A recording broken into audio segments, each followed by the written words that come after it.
Cercanos, lo que nos une. Noche de las ideas. Capital e ideología. Invitado Thomas Piketty, economista, Escuela de Economía de París. La fuerza de las ideas, capital, ideología, desigualdades. En Capital e Ideología trato de tomar en serio las ideologías. Todas las sociedades humanas necesitan narrativa, historia, ideología. Todas las sociedades humanas necesitan narrativa, historia, ideología que permitan comprender en qué medida su estructura económica, el nivel y la estructura de las desigualdades entre las clases sociales son justos y se justifican. Todas las ideologías en la historia tratan de responder esta pregunta, a menudo con algo de hipocresía, sobre todo entre los grupos dominantes, que buscan explicaciones para cualquier nivel de desigualdad, incluso los niveles difíciles de justificar. Y hay que tomar en serio estas construcciones ideológicas y políticas, porque a menudo permiten entender el motor del cambio histórico. Son siempre discursos más sofisticados de lo que imaginamos. Siempre tienen un elemento de plausibilidad. También las trayectorias entre los diferentes países son diversas. Y hay que tomarlas muy en serio. En mi libro insisto en cómo las sociedades de antiguos regímenes, las sociedades ternarias o cuaternarias, rigen las relaciones entre grupos sociales a partir de una supuesta complementariedad funcional entre una clase guerrera, nobiliaria, que mantiene el orden, una clase clerical religiosa que estructura lo espiritual e intelectual, y un tercer estado a cargo del trabajo manual, producir comida o vestimenta. Estas construcciones ideológicas descansaban en una relación de intercambios entre esos grupos. Cada clase aportaba algo al conjunto. Los grupos dominantes aportaban algo al conjunto para justificar su posición.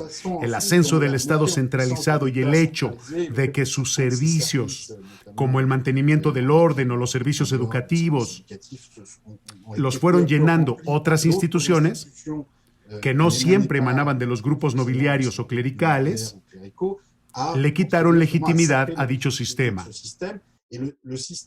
El propietarismo que se instituyó en Francia luego de la Revolución Francesa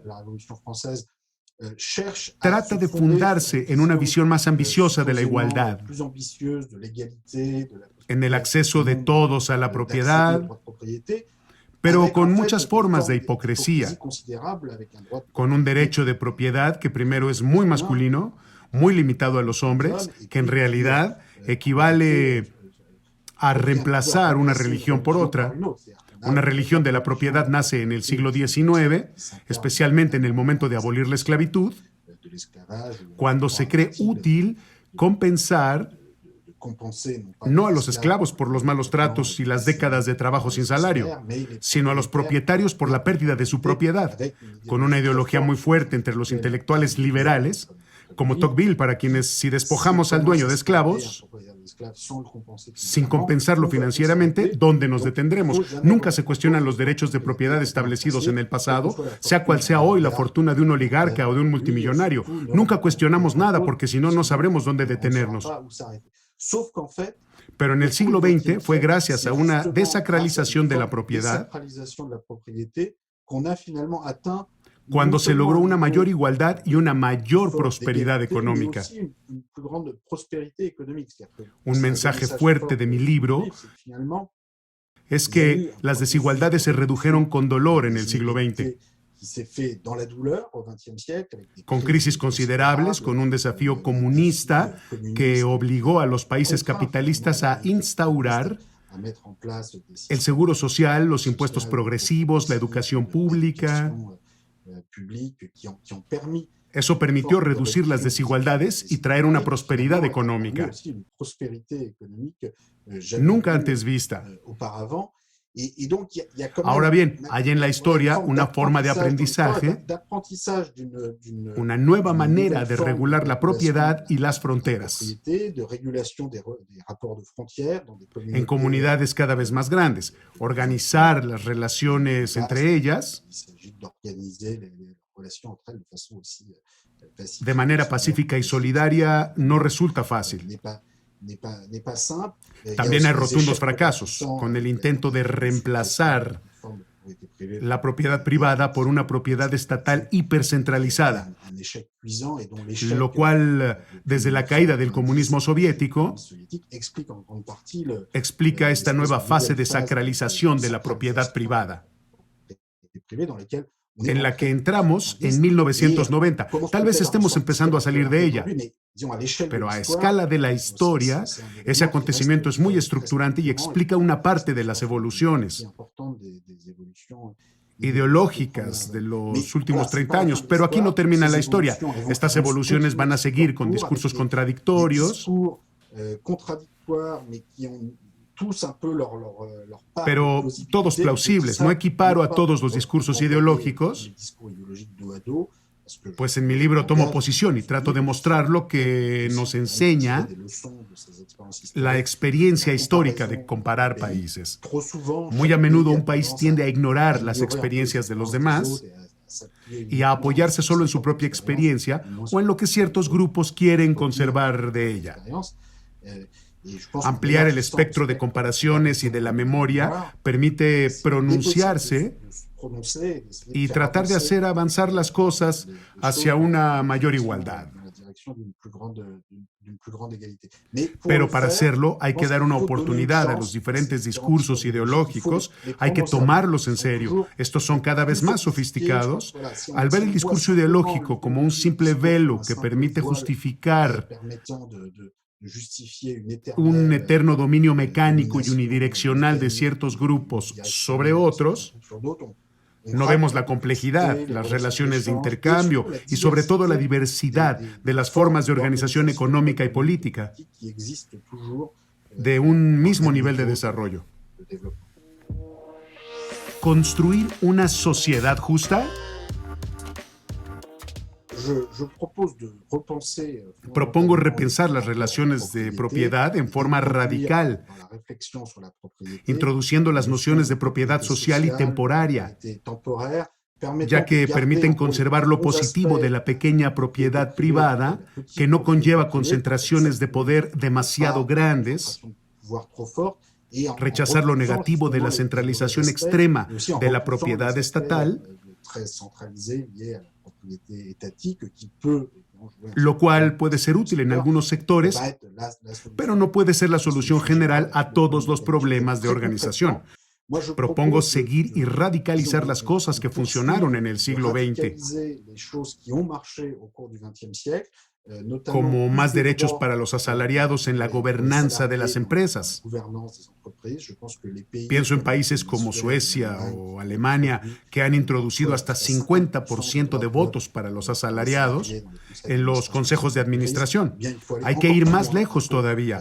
Primero hay que ampliar esto a todos los países que todavía no lo hacen. Luego podemos imaginar no solo 50% de derecho de voto para los empleados, fuera de toda participación en el capital, sino además que dentro del 50% del derecho de voto abierto a los accionistas, el derecho de voto de un accionista individual tenga un techo, al menos en las empresas de cierto tamaño. Ese techo puede ser del 10% en empresas de más de 100 asalariados. Se requiere la participación de todos, por eso hablo de socialismo participativo. Vivimos en una sociedad muy educada. El que una sola persona, porque tuvo buenas ideas o suerte a los 30 años, pueda concentrar todos los poderes a los 50, 70 o 90 años, es una idea descabellada. Es una idea algo monárquica aplicada a la organización de la economía que no corresponde en nada a la realidad. La sacralización de los multimillonarios, hoy y sin importar la cantidad de ceros, siempre se justifica y es formidable, y todos les tendrían que dar las gracias. En realidad, la economía funciona con muchas pymes, con personas que han acumulado algunos cientos de miles o decenas de millones de euros. Pero tener personas que poseen hasta decenas de miles de millones, si comparo las diferentes sociedades entre sí, sus diferencias históricas, no creo que sea muy útil. El otro elemento del modelo de socialismo participativo en el libro, con más derecho de voto para los asalariados y una mejor repartición del poder entre asalariados y accionistas, es una redistribución constante de la propiedad, con un impuesto progresivo sobre el capital que permita, arriba de cierto nivel de acumulación patrimonial y de concentración de poder económico, cobrar cada año una parte importante hasta el 80 o 90%, de manera que circule la propiedad. Eso permite también financiar la noción de herencia mínima para todos. Propongo fijarla en 120,000 euros, que equivalen al 60% del patrimonio promedio por adulto en Francia, o sea, el patrimonio mediano. Así, la mitad más pobre, que hoy no posee casi nada, subiría de inmediato al nivel del patrimonio mediano. Los millonarios y multimillonarios tal vez opinen que tener 0 o tener 100,000 o 200,000 euros es lo mismo. Pero de hecho es una diferencia enorme, porque cuando no posees nada, o solo deudas, o simplemente nada, estás en una situación en que no puedes controlar tu propia vida o tus oportunidades económicas. Cuando no posees nada, tienes que aceptarlo todo, cualquier trabajo y condiciones de trabajo, cualquier salario, porque hay que pagar las facturas, pagar la renta, alimentar a la familia. No tienes ningún control verdadero sobre tu propia vida. Cuando posees un poco, claro que dentro de un sistema que ofrece servicios públicos, un seguro social, un salario mínimo, un sistema educativo, ya que la dotación en capital, la herencia para todos no es una solución milagrosa, que reemplaza todo lo del sistema social. En el sistema que defiende los 120,000 euros para todos al cumplir 25 años, solo es el 5% del ingreso nacional en impuestos gastados cada año, cuando el conjunto del sistema social que describo gasta 45% de este ingreso. Así, el sistema fiscal y legal está centrado sobre todo en una lógica de acceso a los bienes de base: educación, salud, cultura, jubilación, seguro de desempleo, salario mínimo, y no en esta dotación de capital. Esta dotación de capital, la herencia mínima para todos, si se añade al resto, puede contribuir a cambiar las cosas, sobre todo para la mitad o los 2/3 de la población más pobre, que hoy no posee casi nada. El 50% más pobre en Francia, Estados Unidos o América Latina posee menos del 5% del patrimonio total, y a veces apenas el 1 o 2% para el 50% de la población. Vaya idea la de que solo hay que esperar a que las cosas mejoren solas, esperar el crecimiento, la competencia. Si así fuera, hace mucho que sus efectos serían visibles. Ninguna sociedad, ni siquiera las socialdemócratas de la posguerra, que lograron reducir ciertas desigualdades, nunca pudo distribuir mejor la propiedad. Hay que tener un enfoque voluntarista que permita igualar las relaciones de poder dentro de la sociedad.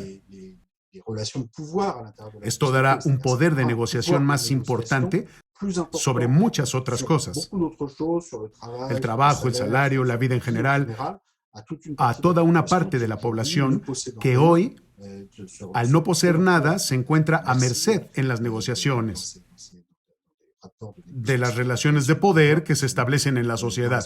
Esa es la apuesta, va mucho más allá de una cuestión de dinero. Se trata del poder en la sociedad y del control que se puede ejercer sobre la propia vida. ¿Pronto de visita en México? Gracias, efectivamente espero poder verlos pronto en México y en América Latina.